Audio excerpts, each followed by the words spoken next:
সামনে যাও না, লাঠি করবো, চিল্লা চিল্লা করবো।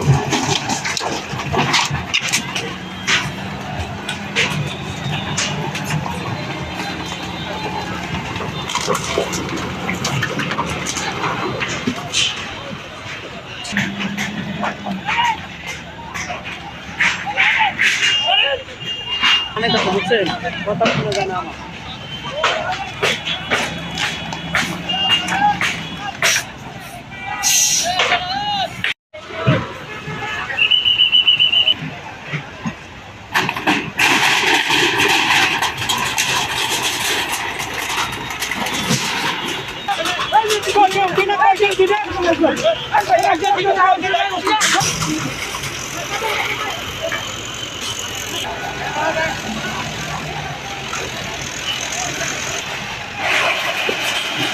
এখানে উনি যে কথাগুলো বলছেন যে রাস্তা দিয়ে ড্রাইভার করে দেয় এখান দিয়ে, এখানে যে লোকাল গাড়ি যে ড্রাইভার হয় এই জায়গার মধ্যে আপনি ভাবতে পারেন যে 100% না হলে পরে 90% ক্লিয়ার হবে, কোনো সমস্যা হবে না, যানজট হবে না।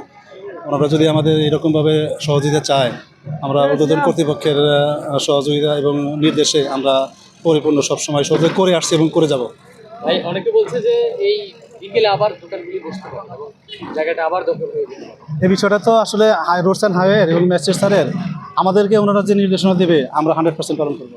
উচ্ছেদটা দেখেন আবার আমাদের একটু ভিন্ন রকম। আমরা এই বছর কিন্তু দেখেন এর মধ্যে আমরা সাইনবোর্ড গেড়ে দিচ্ছি, যেটা সরকারি সম্পত্তি, এখানে অবৈধ স্থাপনা করা যাবে না এবং এটা আইনত দণ্ডনীয় অপরাধ। এর মধ্যে আমরা সড়ক বিভাগ থেকে সাইনবোর্ড বসিয়ে দিচ্ছি এবং আমরা আমাদের এখানে যে লোকাল যে ট্রাফিকগুলা এবং এখানে বাস দাঁড়ানোর জন্য আমরা ব্যবস্থা করব, এরকম পরিকল্পনা আমাদের আছে। এবং বরুড়া যাইতে যে রাস্তাটা আছে ওইটাকে আমরা প্রসারিত করে দুই পাশে আলাদাভাবে ল্যান্ড করে এবং এটা ইন করার জন্য এবং বাইর করার জন্য আমরা এরকম পরিকল্পনা আছে। সার্ভিস লেনটা কেমন হতে পারে? সার্ভিস লেনটা মূলত এটা লোকাল যে গাড়িগুলা এবং যারা দূরপাল্লার গাড়ি যেগুলো এখানে প্যাসেঞ্জার ওঠানামা করবে ওই সুযোগটা যেন থাকে, ওই মানের করা হবে। এটা এভাবে কি আবার বসা শুরু হবে? না, এটা আমরা যে দেখাশোনার মধ্যে রাখবো এবং আমরা আগে যে উচ্ছেদগুলো করেছি এর মধ্যে কিন্তু আর কোনো স্থায়ী স্থাপনা আসলে তৈরি হয়নি। আগে একটা সময় এখানে স্থায়ী স্থাপনা ছিল, যে স্থাপনাগুলো এখন আছে টোটালি এটা টেম্পোরারি, এগুলো যেন আমরা সরাই দিলাম এবার।